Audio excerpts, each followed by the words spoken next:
Good morning guys. So another day, another iyakan session na naman tayo with Chio.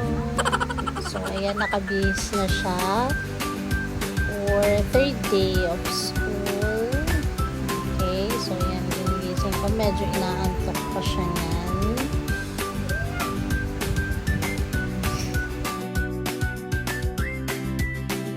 So ayan, maglalakad na kami papunta ng school. Medyo antok pa siya dyan, pero alam naman niya kapag papasok na.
Look, this is the eyes of the frog. I know, no.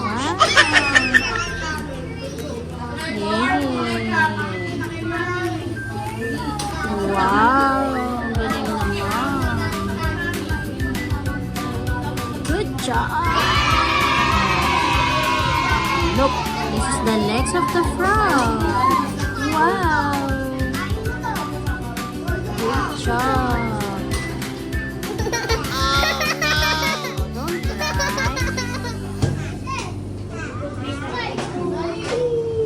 This one, the tree.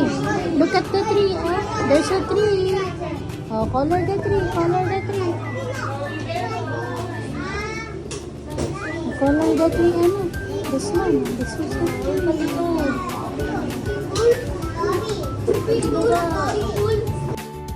Okay, dito sa part na to, guys, ay hinayaan ko na lang siyang mag-color.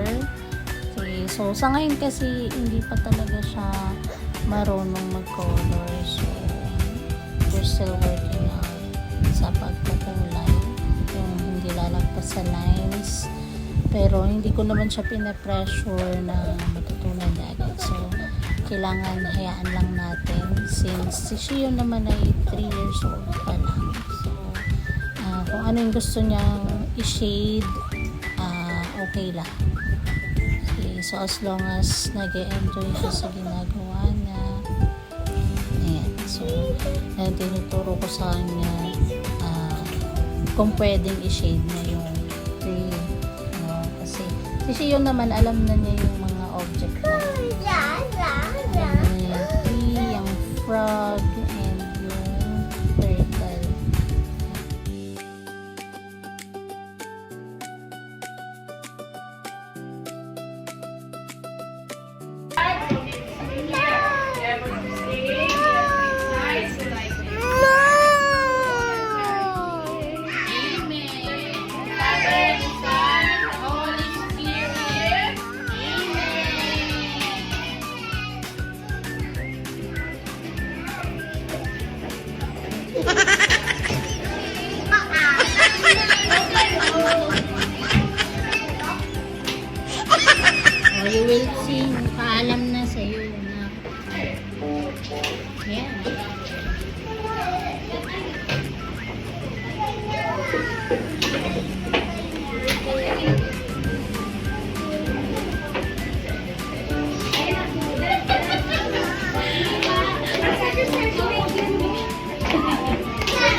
first. You know na eh.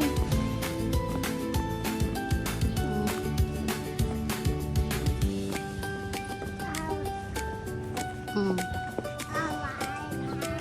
Run! Run! You go run! Go! Come on!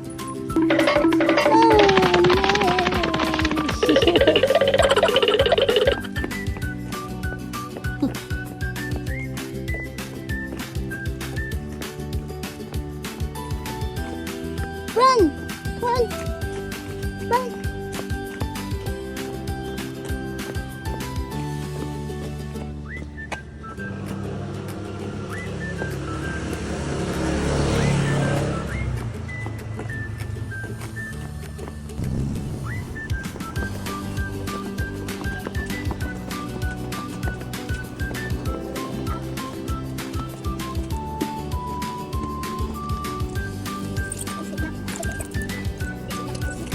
Hmm.